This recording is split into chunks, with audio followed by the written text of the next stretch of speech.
Comienza su columna. Bien, muy bien, todo bien, por suerte. Te extrañábamos ya. Ahí, acá de vuelta, una semana después. Una semana después. Habíamos quedado en hablar un poco de las elecciones de Estados Unidos. Sí, nos quedan todavía. Yo lo escucho medio bajito, ¿no? Ya, Nacho, no sé si es por ahí o no. Capaz si que sale acá, bien afuera. Pero, no, digo, anticipando bastante lo que va a pasar en Estados Unidos, pero digo, ¿cuál es el panorama? Porque también se estuvieron dando debates y. Efectivamente, las elecciones son el 5 de noviembre. Entre, los candidatos que ya conocemos, Trump, expresidente de Estados Unidos, con el antecedente que el día tiene que entregar el cambio de mando a Biden, fueron los hechos del Capitolio, ¿no? Hace unos 3 años largos. Y después Kamala Harris, la candidata sustituta de Biden, justamente, que iba por su reelección, pero que fue desplazado en la convención demócrata a raíz de lo que nosotros suponemos y entendemos que era un principio de senil, ¿no? De Biden por su edad y por el achaque propio de la presidencia. Pero esa maniobra tú indica que funcionó. Hoy están virtualmente los dos candidatos en un 48% de los votos. O sea, están virtualmente empatados. Por lo general pasa igual en casi todas las elecciones, ¿no? Sí, hay una paridad enorme en cada una de las elecciones. Son elecciones parejas porque en términos generales Estados Unidos es un modelo bipartidista, aunque ahora después les voy a contar que hay otros candidatos. Bien. Por otros partidos políticos, pero que efectivamente estamos hablando de que el 96% de los votos están en manos de los dos partidos principales. Claro. Y como decías recién, Maxi, siempre hay un escenario de relativa paridad, ¿no? Es excepcional que haya una victoria por más del 60%, que no sucede, son diferencias entre el 5 o 10% y es un montón. Efectivamente son elecciones relativamente parejas, pero también hay toda la agenda global, ¿no? De la conflictividad global se mete en la elección norteamericana, porque además, hay que decirlo, Estados Unidos es la principal potencia económica del mundo, la principal potencia militar todavía del mundo, y también una de las, quizá la potencia hegemónica en términos culturales, ¿no? La industria cultural norteamericana es la que a menudo nosotros y nosotras consumimos, y eso no es menor pensar qué va a pasar en los próximos 4 años si gana Trump o si gana Kamala Harris, ¿no? O sea, si hay continúa el gobierno demócrata o si vuelven los republicanos al poder. Nacho, yo recuerdo la vez anterior que hablamos de esto, al poquito tiempo que se supo de la candidatura de Kamala, que no se sabía si, digamos, ella, los votos que se suponía que podía llegar a tener, digamos, eran su piso o su techo. No sé en ese sentido si ella siguió sumando posibles votantes o, no, 50-50. Tal cual. En términos generales, Kamala arrancó su nominación finalmente, le dio un impulso en términos de intención de voto y recortó una pequeña diferencia que tenía Trump con Biden. O sea, exacto. Que era de un 3%, no estamos hablando de un número no le faltaba excepcional, tanto a Biden. pero efectivamente había crecido, incluso había superado a Trump por un par de puntos. Eso en las últimas semanas se fue revirtiendo y hoy Trump está virtualmente empatado. O sea, bien. Así de parejo viene el escenario en Estados Unidos, pero la noticia de Kamala Harris fue positiva en general hacia los sectores demócratas o más progresistas de la sociedad norteamericana. Pero hoy, pasado ya casi 3 meses, fue en julio la nominación de Kamala Harris, ya efectivamente hoy hay de nuevo el escenario que habitualmente sucede en Estados Unidos en la etapa final de la carrera presidencial, y eso es un escenario de paridad. Un Trump que sigue teniendo prácticamente el mismo discurso con respecto a los inmigrantes. Ahora está atacando otra población, no está solamente identificado, no está identificándose con los mexicanos, sino que ahora es con los latinos. Sí, absolutamente. De hecho, lo último que dijo públicamente Trump es de ayer y habló de aranceles, un tema central para la industria. Estados Unidos es una de las principales potencias industriales del mundo, que además en su presidencia con el lema de Primero América recuperó mucha de esa industria que se ha ido en la etapa de Obama, principalmente. Y en esa línea, ayer atacó directamente a todos los países que hoy tienen beneficios arancelarios para importar a Estados Unidos. Sí, parece que fue Moreno. Claro, le intervino ahí. Fue Moreno a aconsejar ahí. Está asesorando Moreno. Estoy pensando, porque... no es una locura, digamos, en ese sentido. Es un país que tiene una industria fuertísima, que tiene una mano de obra en términos comparativos relativamente costosa, sobre todo a China, y ahora le dio los porcentajes que quiere implementar, pero por ejemplo perjudicaría a Uruguay, un país pequeño de América del Sur, que además está también en su tramo final.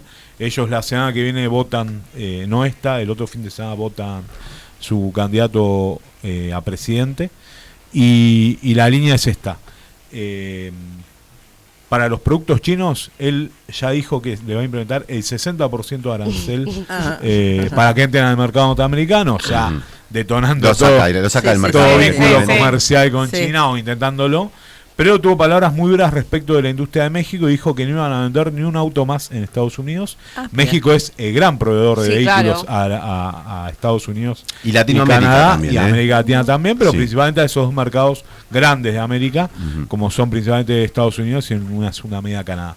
Y eso porque también puede llegar a provocar el traslado de algunas centrales fabriles.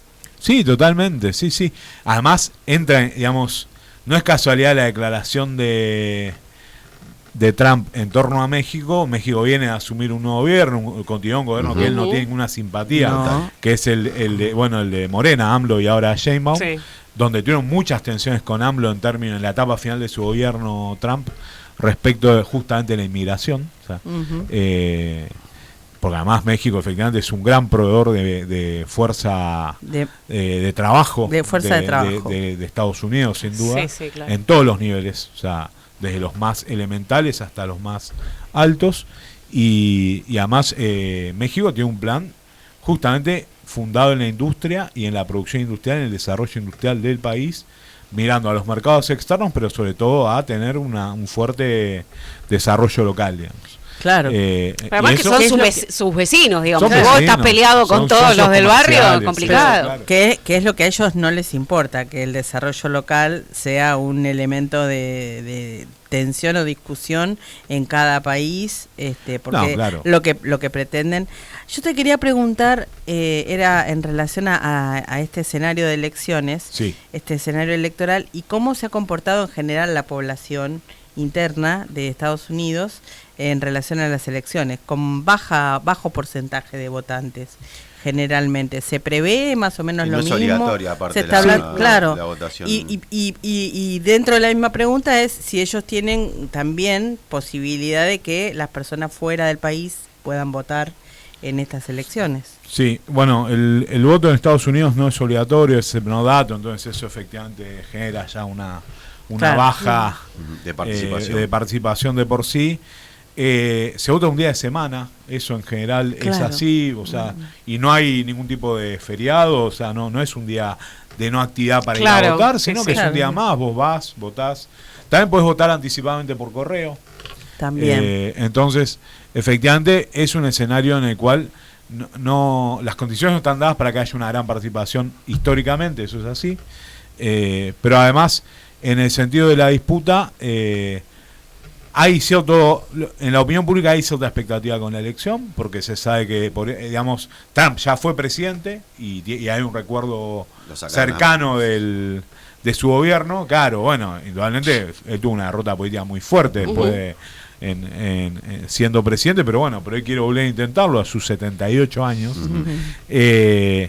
Y Kamala Harris marcaría un hito que sería la primera presidenta mujer y la primera, y además con la condición de hija de inmigrantes, ¿no? De papá jamaiquino, mamá india. Cierto, claro. Por lo cual representaría a una minoría, digamos, del país. Esa es la expectativa un poco que se genera, pero no se espera que eleve los niveles de participación históricos en Estados Unidos, que si yo no recuerdo, no llegaban a un 50%. No llegaban. Si no recuerdo mal, creo que está en torno a un 40 y pico. Además que ellos tienen este sistema electoral que ahora no recuerdo, pero es que no es que el que más votos acumula gana, sino que es por zona. No, porque cada estado vos votás electores y los electores después definen, efectivamente. Claro. Es por electores, no es indirecto el voto, ¿no? No es un voto directo, claro. No es representativo, no es No, tal cual. Es indirecto. Es un voto indirecto que efectivamente vos votás a electores, los electores después efectivamente son los que van a definir la elección. Y no quiero meter la pata, pero fue Trump ganó con menos votantes de lo que después terminó en el Senado. Claro, es verdad, los que después se termina consagrando como presidente, pero efectivamente en España no pasó también. Tuvo menos votos. Sí, en España se puede dar, pero por una cuestión de proporcionalidad.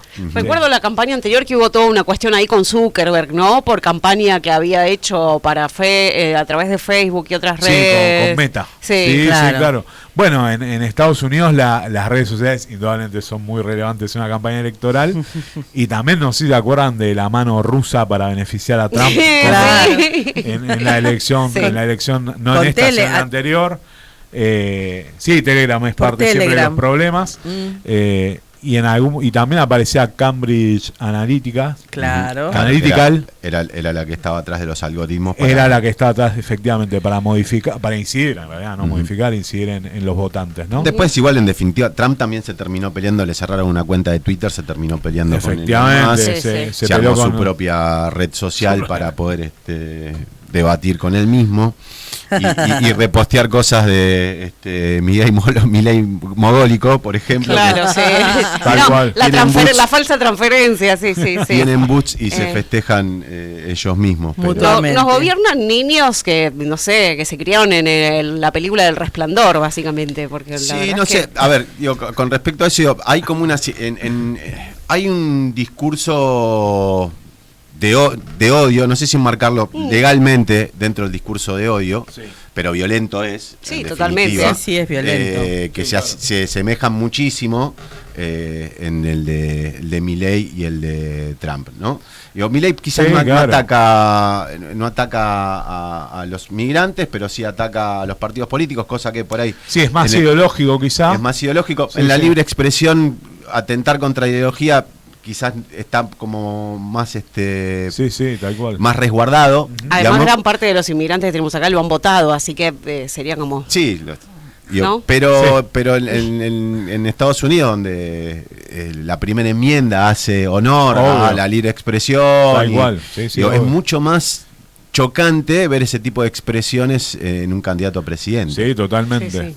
Y no veo que haya, desde la Corte Suprema de Justicia de Estados Unidos, que haya algún tipo... indignado. Claro, me parece raro, porque ellos son de hacer, si bien en su ejercicio libertario intentan no inmiscuirse. Efectivamente, ahí hay una cuestión mirá, mientras de la independencia de los poderes y demás que funciona...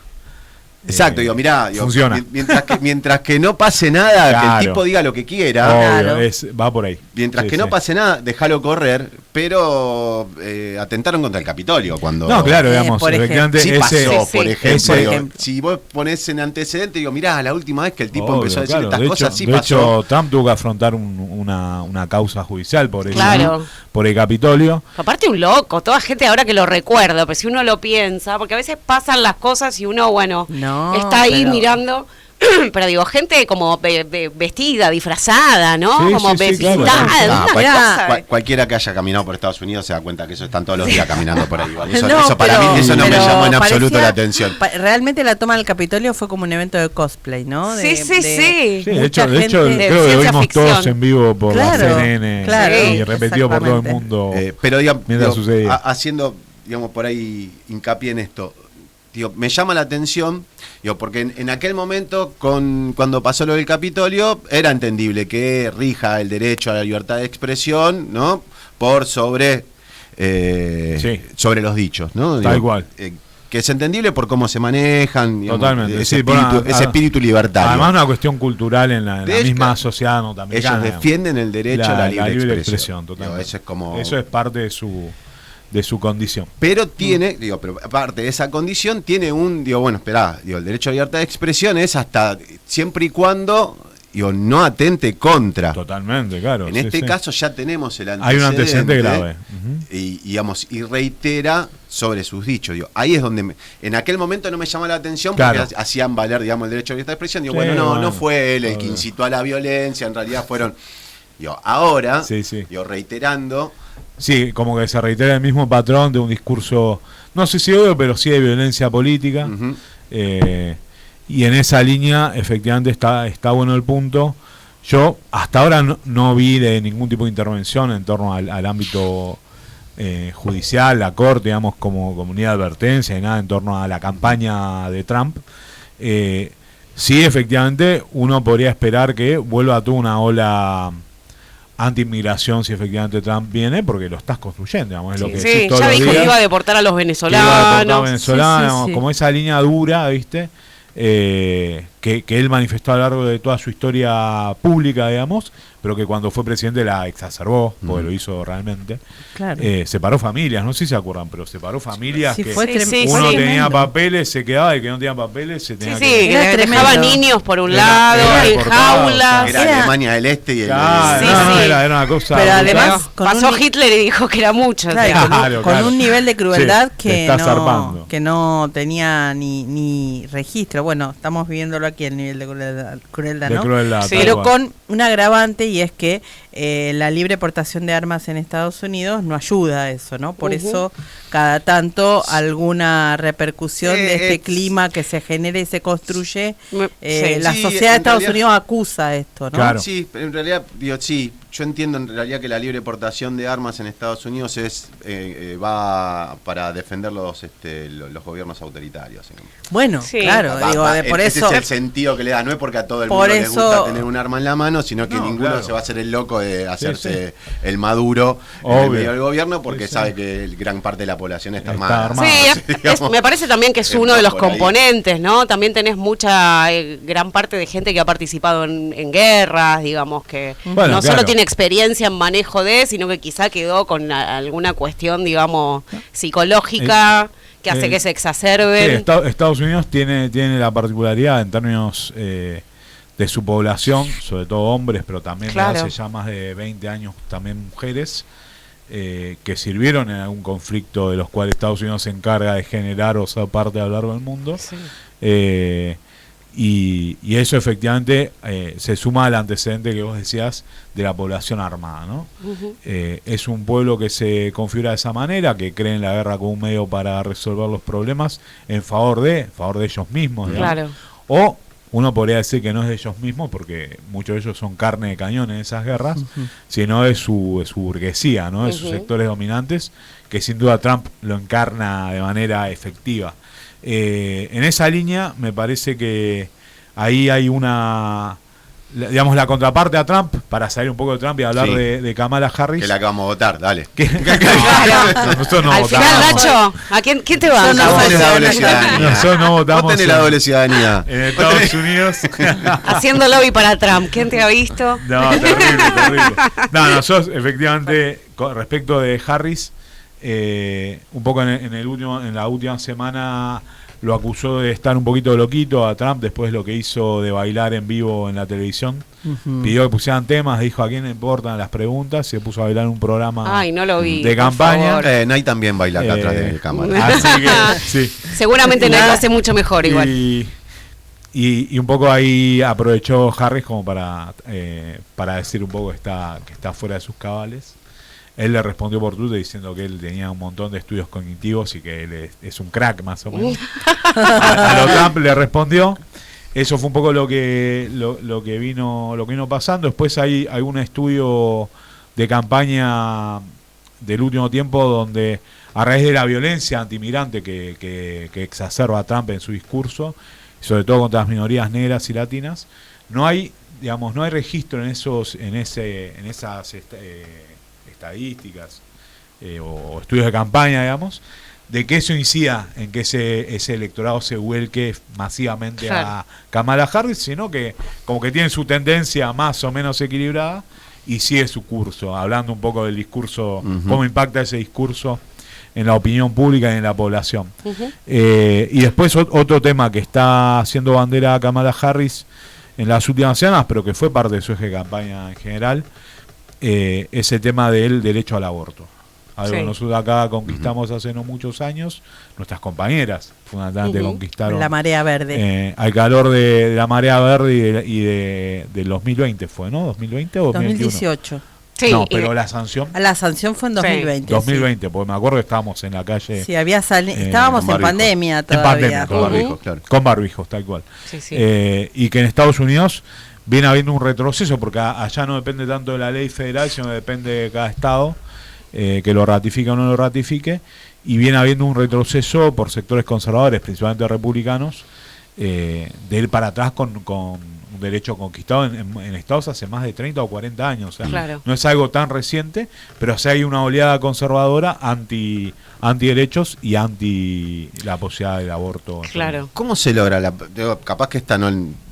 Acá te pongo por ahí en un brete. Digo, pero ¿cómo se logra la participación política para romper ese molde en Estados Unidos? Donde vos tenés un 50% de la población que va a votar, por ende debes tener, no existe la básica, digamos, o sí existen, digamos, sea, son para hacer, es propaganda pura. Claro, sí. Digo, pero ¿cómo se rompe eso? Digo, porque para vos poder, digamos, intentar cambiar ese rumbo, tenés que lograr una participación mayor, un compromiso, que no hay debate público en Estados Unidos. O sea, el debate es de los candidatos mainstream, que son en este caso Trump y Kamala Harris. De hecho, ahora me meto ahí ahí va por los otros cuatro candidatos. Por favor. Que están militando en la esquina, como hacemos nosotros en la esquina con el panfleto. Ahora vamos a entender más de eso, de cómo es la participación en la política norteamericana y por qué al ciudadano o ciudadana a pie efectivamente no lo interpela la política norteamericana. Te tira el centro, dale. Porque para eso, digamos, en Estados Unidos, además del Partido Demócrata y Republicano, hay dos partidos nacionales. ¿Y eso de dónde salieron? Bueno, uno es el Partido Libertario. Papá, me suena. Que tiene varios años el Partido Libertario, creo que tiene más de 20 ya conformado como Partido Libertario. Y ya como candidato a Chase Oliver, un libertario, vamos a decir. ¿Libertarios serios o libertarios como nuestro presidente? No, son libertarios serios, formados en las mejores universidades, son economistas exitosos en su campo en general, pero bueno, con posiciones incluso más radicalizadas por derecha que las que puede tener Trump. Trump no los conforma, entonces ellos terminan Trump es intervencionista. Trump es intervencionista. De hecho, hablábamos de las tarifas a las importaciones. Y el otro partido que va como partido, después hay dos candidatos independientes, porque en Estados Unidos puede ser candidato independiente. Es el Partido Verde, que también es un partido ya con 20 años desde su creación. Se creó en realidad un poco más porque fue a fines de los 90. Es un partido progresista en sus ideas generales. Llega una candidata mujer, Jill Stein, que es una física. Verde porque ambientalista. Es un partido ambientalista, efectivamente. El mismo de Alemania, ¿no? Bueno, tiene sus orígenes en los partidos verdes europeos. Efectivamente, el Partido Verde alemán es el históricamente más importante. Pero que estamos diciendo que estos partidos disputan el 2,6%. ¿Y llegan a tener, con esa disputa, llegan a tener alguna representación después en el Senado? No, se quedan afuera directamente. Hace más de 50 años que no hay representantes de otros partidos que no sea demócrata y republicano. Efectivamente, demócrata o republicano. De hecho, después de la Segunda Guerra Mundial, eso terminó, digamos. O sea, y después está un Kennedy que va por fuera de todo. ¿Un Kennedy? ¿Cuál de los que quedaron? Ahí es Kennedy Jr., pero Robert Kennedy Jr. Que igual retiró hace menos de un mes, retiró su candidatura, pero por una cuestión normativa que la boleta va a aparecer en algunos estados. Claro. Pero es un candidato independiente, él va por su cuenta, se financia su campaña. Bien. Efectivamente, eso es así. Pero voy sobre esto. Ser candidato a presidente de Estados Unidos implica que tienes que tener mucho apoyo económico, aun cuando no vayas a sacar ni el 0,1 de los votos. O sea, entonces es una política que es totalmente ajena al pueblo. porque incluso el Partido Verde o el Partido Libertario, que van a sacar el menos del 1%, que sabe que va a sacar, que van a sacar, que además lo saben, aún así son grandes estructuras apoyadas por empresas de distinto tipo y color, dentro del mundo de Estados Unidos. ¿Lavado de dinero? Lavado de dinero puede ser uno, sí, sin duda. Eso indudablemente debe aparecer como las campañas de los grandes partidos. Pero lo que quiero decir es que no hay expresiones populares, digamos. O sea, quizás los demócratas tienen algún sector más vinculado a los socialistas democráticos, los demócratas, socialismos democráticos de Estados Unidos es una agrupación grande dentro del Partido Demócrata, pero que es urbana, que es principalmente en Nueva York. O sea, no estamos hablando de grandes estructuras como las que nosotros estamos acostumbrados acá en términos político-partidarios. Eso te iba a decir, a diferencia, haciendo un paralelismo con el bipartidismo argentino, radicales o peronistas, no es nada que ver, digamos, ese bipartidismo yanqui, ¿no? No, porque es una élite política, aunque uno podría hablar acá de casta. Bueno, sí, pensaba lo mismo. Ya ha hablado otro, lamentablemente, pero bueno. Estamos hablando de tipos que se constituyen rápidamente en grandes lobistas por la conformación federal que tiene el mismo Estado norteamericano, y que representan intereses de empresas. Ese es el negocio dentro de la representación político-parlamentaria, o incluso el presidente. No necesitan aportantes truchos allá. No necesitan aportantes truchos, absolutamente. Está bastante blanqueado el tema de los aportes. Bueno, Lorenzo Pepe, que se fue hace unos días, justamente tuvo un discurso en la Cámara de Diputados que decía, si esto acá no cambia, es verdad, van a sentar a los CEOs de las empresas internacionales. Mirá qué visionario, ¿no? Lo decía en la época de Menem. Bastante actual, ¿no? Y además nos remonta. Acertado. Visión. Lo primero es Macri, hoy es Milei, esa es la línea. Y después algo de Estados Unidos para cerrar esto. El resultado de Estados Unidos efectivamente es un resultado que impacta en el mundo entero, eso va de plano, pero en América Latina, en nuestro país, efectivamente tiene incidencias quién es el que gana o el que no, digamos, quién se hace con la victoria. Trump, insisto, sobre que estaría mirando fuertemente la paz en Europa como objetivo político inmediato. La paz mediante la guerra. Sí, o mediante una paz negociada por una cuestión de conveniencia, de liberar recursos de Estados Unidos, sobre todo para los conflictos en Medio Oriente y en América Latina. Claro, no es que está en contra de la guerra, es que selecciona cuáles. Sería el fin de la guerra de Ucrania para sacar recursos de ahí, porque una de las cosas porque le preocupa el conflicto de Israel, pero fundamentalmente le preocupa la nueva oleada de gobiernos progresistas en América Latina. Claro. Y ahí está el punto clave. Ahí está. Pero también digo, una cosa que ha demostrado Trump en su presidencia anterior es su tendencia proteccionista, ¿no? Sí, claro, sí. De hecho, todos los países tienen tratado de libre comercio. De plano, se incrementaría un 10% del valor los aranceles. Claro. Algunos el 20, el 30 y bueno, y China el 60. Claro.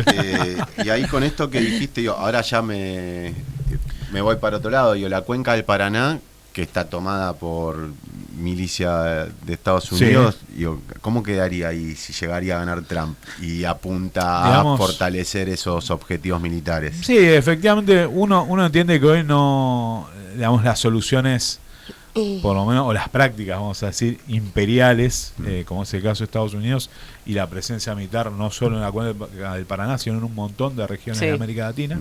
De hecho, Petro tiene un problema serio en Colombia, es que tiene 60 bases norteamericanas que hacen inteligencia, escucha, capacitación, o sea, un montón de cosas, y no puede ir contra eso. O sea, porque además adoctrinan a sus mismas fuerzas de seguridad y fuerzas armadas.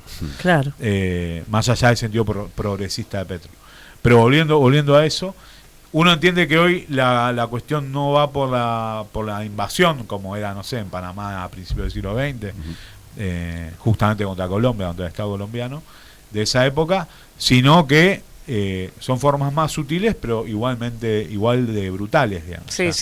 ¿Por qué? Porque justamente la capacitación, el entrenamiento, la vinculación a las Fuerzas Armadas y de seguridad de cada uno de los países puede terminar en una desestabilización si un gobierno se planta en contra de los intereses norteamericanos en ese lugar o en torno a una cuenca de acuífera de recursos de petróleo, lo que sea, efectivamente de recursos naturales, o algo que sea de interés territorial. Es una ruta comercial, aparte. Para claro. Bueno, comercial, narcotráfico. Principal del mundo. El Paraná es una de las rutas interiores más importantes del mundo. Y en esa línea hay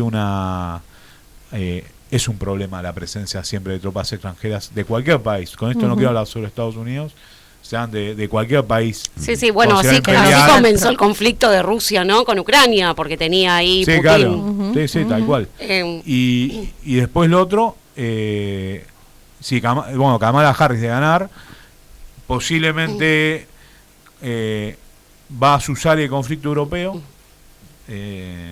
porque al establishment económico norteamericano, principalmente al complejo militar industrial, le conviene que Europa se siga armando y comprando armamento a mansalva. Entonces seguiría como destinando su foco a Europa, digamos, a recuperar Europa como un lugar de libertad, de democracia, bla, bla. A través de la guerra. Obvio, por supuesto. Pero los señores de la guerra, ya lo sabemos. Posiblemente ensayaría un poder más blando en torno a América Latina, intentando revincularse de una manera mucho más consensuada con los gobiernos de nuestro continente. Y el que más puede llegar a México y Brasil son los que más pueden llegar a jugar, ¿no? Ensayaré algo en torno a Cuba. Cuba está en una crisis muy heavy de su economía, producto de más bloqueos que se fueron implantando a lo largo del tiempo. Ensayaré una salida más ahí interesante, lo mismo que en en el tema de Venezuela, ¿no? Claro. Algo que Trump suponemos que iría a por todo, digamos, en Venezuela particularmente. Iría a romper directamente. A generar crisis económicas estructurales en esos países y de esa manera lograrla. Como siempre. Pero ya estamos hablando de cosas más locales. Acá Maxi nos trajo a la cuenca del río. Me quedé pensando, digamos, en línea con lo de la toma del Capitolio. En su momento habíamos charlado que por lo que fue el casi golpe a Lula, eso traía un conflicto internacional con nuestro país, porque acá Milei supuestamente tenía refugiados algunos de los que estaban buscando. Sí, de hecho, por eso. ¿En qué está ese tema? Sí, son gente de Bolsonaro, que de hecho estuvo mucho tiempo acá uno de los hijos de Bolsonaro, una vez que se produjo el cambio de gobierno a Milei. Eso sigue, Brasil viene pidiendo la extradición, eso no se resuelve, la justicia argentina ha oídos sordos. Mientras eso pase... pero se sabe que siguen acá recientemente. Siguen acá en Argentina. De hecho, todo salta porque sacan una foto, creo, en Plaza de Mayo. Exactamente. La foto de estos tipos. Estuvieron en Casa Rosada. Estuvieron en Casa Rosada de visita.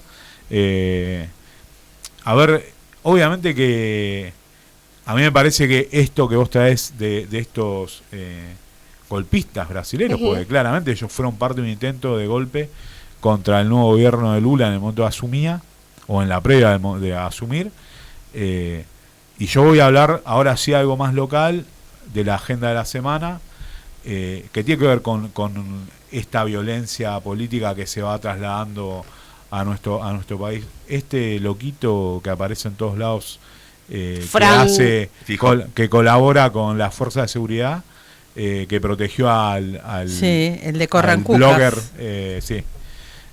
o sea, que el que estaba disfrazado de Rappi, que era un policía supuestamente. No era que estaba disfrazado de Rappi, era uno que estaba todo vestido de negro, con un pañuelo y gorrita. ¿Al que golpea de la derecha diario o no? Sí. Ah, bien. No, pero no es el dueño de la derecha diario. No. Es un tipo que fue de la Fuerza Aérea, se dio de baja voluntariamente, entró a la policía, lo dieron de baja, nadie explica por qué lo dieron de baja. Pero ahora colabora en manifestaciones con las fuerzas de seguridad. Con la CIDE. Fue que lo protege a Fran. Fran, no sé cuánto. Fijap. Ese que lo protege cuando le quieren pegar inicialmente, corre con él. Ese que corre al lado de él y evita que le peguen de entrada. Y después apareció en su cuenta de Twitter, no quiero ni difundirla porque no queremos hacer bandera de eso, pero también explica cómo una nueva etapa de violencia política empieza a tener lugar en Argentina. Y el otro hecho que vinculo es la irrupción de militantes libertarios en la facultad de la donde una patota, porque era una patota al fin y al cabo, ajena a la universidad, había un solo estudiante aparentemente en todo ese grupo de la UNCI, ante la medida democrática y mayoritaria de la asamblea, decir, che, se tienen que ir porque no son de la universidad. Los tipos se van haciendo bardo y tirando gas pimienta. Sí, y con una concejala muy cercana diciendo hay que echarle nafta al fuego, ¿no? Y la concejala esta libertaria que a los minutos de que termina ese hecho de violencia sale mostrándolos y solidarizándose con los libertarios que fueron agredidos en él. Eso es una práctica del fascismo. Tal cual. El fascismo hacía eso. Y atacaba el movimiento popular de manera violenta, arteria y demás, y después los grandes medios o sectores que los apoyaban, empresarios en esa época, hoy es más difuso eso, pero en esa época era claramente, salían y decían que solo se habían defendido, o sea, que solo habían actuado porque había violentos que los habían arrinconado. Una cosita que no quería dejar de hablar con vos antes que te vayas es la visita de Boris Johnson. La visita de Boris Johnson ahí en el balcón de la Casa Rosada. Sí. Una cosa... La semana... ridícula. No, un poquito más, ¿no? Fue hace 10 días más o menos. Sí, más o menos. Menos. No, ahora no. Hace 2 días. Yo lo vi hace poco. ¿Y quién estuvo antes en el balcón de la Casa Rosada entonces? Susana. Susana estuvo, pero... Otra rubia. Fue otro dirigente. No, el de Bukele. Bukele. ¿Querés que haga yo la columna, boludo? No.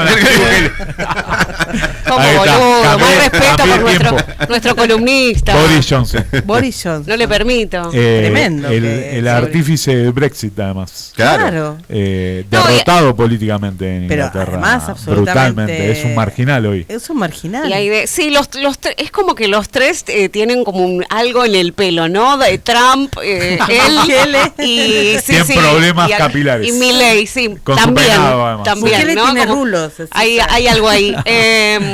No, pero además yo digo, el otro día que estuvimos cuando fue lo de nuevamente el veto, ¿no? Al presupuesto universitario, llamaba mucho la atención la cantidad de excombatientes que estaban ahí. Después nos terminamos enterando que parece que les dieron de baja o les quieren dar de baja las pensiones. Bueno, pero entonces es muy contrastante, ¿no? Ver a los excombatientes de las rejas para afuera de la Casa Rosada Tal cual. y que lo suban a este señor ahí al balcón, Sí, ¿no? a un tipo que fue primer ministro de Inglaterra, que es parte ideológica, digamos, comparte su ideología con Margaret Thatcher, o sea,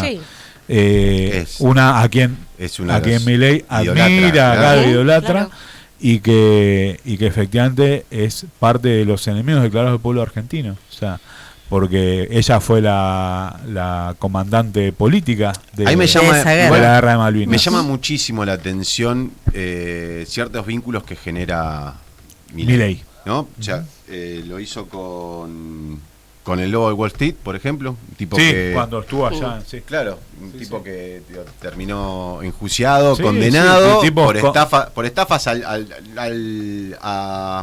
la bolsa de valores y al mismo Estado, porque en Estados Unidos es estafar al Estado. Obvio, sí, claro. A Boris Johnson, que también terminó, digamos... terminó repudiado por su mismo pueblo, digamos. Con 50 ministros también claro, bajo sospecha. Ese tipo de vínculos, que no sé si son pensados, son impensados. Yo son creo que... atolondrados. Yo creo que son sumamente ideológicos por parte de lo que Javier Milei piensa en su fuero más íntimo. Pero puede ser un poco más vivo.